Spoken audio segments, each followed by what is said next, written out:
2018లో కోలీవుడ్లో ఓ gangster movie release అయింది.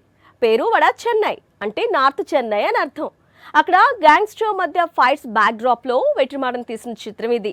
Release సమయంలో పెద్దగా బస్ క్రియేట్ కాలేదు, కానీ కొంతకాలానికి ఈ మూవీ మ్యాజిక్ చేసింది. వడా చెన్నైకి సీక్వెల్ డిమాండ్ వచ్చేలా చేసింది.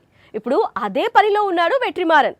అయితే హీరోను మార్చేశాడు. ఇది 2018లో వెట్రిమారన్ దర్శకత్వంలో ధనుష్ హీరోగా నటించిన వడా చెన్నై సినిమా. చాలా కాలంగా ఈ సినిమా సీక్వెల్ డిమాండ్ చేస్తున్నారు ధనుష్ అభిమానులు. కానీ వెట్రిమారన్ ఆలస్యం చేస్తూ వచ్చాడు. ఎట్టకేలకు ఇప్పుడు సీక్వెల్ ను స్టార్ట్ చేశాడు. తెలుగులో సామ్రాజ్యం పేరుతో రిలీజ్ కానుంది. వెట్రిమారన్ కూడా ఇప్పుడు వడా చెన్నై పేరుతో యూనివర్స్ క్రియేట్ చేశాడు. ఇందులోకి సింబును తీసుకొచ్చాడు. అందుకు సంబంధించిన టీజర్ ఇది. మరో విశేషం ఏంటంటే కోలీవుడ్ రాక్ స్టార్ అనిరుద్ తొలిసారి వెట్రిమారన్ మూవీకి మ్యూజిక్ అందిస్తున్నాడు. తమిళ యంగ్ హీరోలు కెవిన్, మణికందన్ కూడా సీక్వెల్ లో భాగం కాబోతున్నారు. మొదటి భాగంలో కనిపించిన ధనుష్ కూడా కొద్ది నిమిషాలు కనిపిస్తాడా లేదా అన్నది తెలియాల్సి ఉంది. ధనుష్, సింబు ఒకే ఫ్రేమ్ లో కనిపిస్తే మాత్రం కోలీవుడ్ తో పాటు టాలీవుడ్ బాక్స్ ఆఫీస్ ను షేక్ చేయటం ఖాయం. వచ్చే ఏడాది ఈ చిత్రం విడుదల కానుంది.